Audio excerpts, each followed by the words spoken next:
So now JWT, it is known as a JSON Web Token.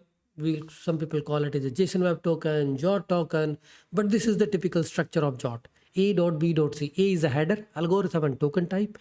B is a payload and C is the signature, right? So this we have already discussed, okay, the header, payload and the signature, right? Access token, and you might hear a lot about access token, refresh token, ID token. There are like different token. Auth0 uses access token or ID token. You can use a refresh token and access token, right?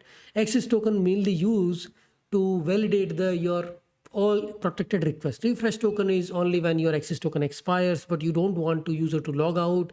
You already have a refresh token at the client side. You send the refresh token and get a new access token.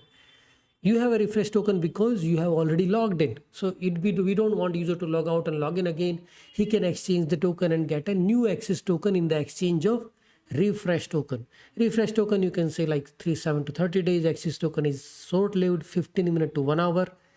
JWT expiration strategy. It is like issued at, these are the three attributes which you will see in the Auth0 token also. Expiration time, expiration pattern. We should always keep a short access token. Refresh token can be, if we are not using refresh token, obviously user will be forced to log in, right?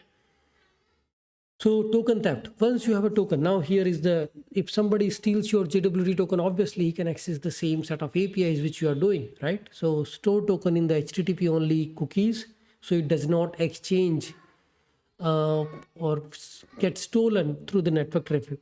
But if somebody is coming to your laptop and copying the local storage or cookies, then that's another thing, right? No server revocation, but token theft you can avoid by just using HTTP only cookies. Send token not in API response, but in the cookies, right? Always specify the strong algorithm while creating a token. Use standard libraries like JSON Web Token. JWT token are self-contained if used properly, right? You can use access token, refresh token, and tokens are safe. Make them short-lived, like 15 minutes is the expiry of the token. So first we are talking theoretical aspect of what are the tokens,